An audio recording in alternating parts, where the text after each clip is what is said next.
Every time you have written your name in pencil, you have unknowingly created one of the strongest nanomaterials to have ever been discovered, known as graphene. So what is graphene?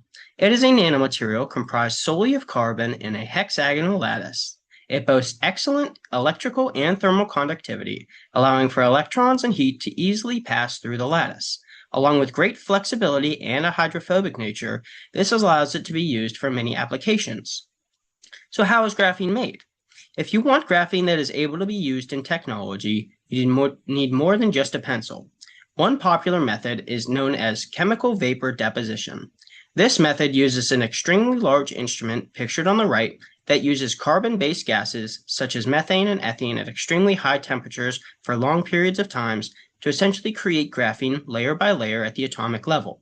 This, as you can imagine, is extremely time and energy intensive, along with the fact that it produces extremely high-quality graphene that is not always needed in tech. Another popular method of graphene production that produces usable graphene is known as the reduction of graphene oxide. But this method uses extremely harmful chemicals, such as hydrazine and strong acids via Hummer's method, as well as is not as reproducible due to the differences in each batch. What if it was just as easy as simply printing the graphene onto a substrate? Well, thanks to James Tour in 2014 at the University of Rice in Texas, this is now possible. Typically done with a CO2 laser, the high temperatures thermally degrade the material being lased until only porous carbon networks remain.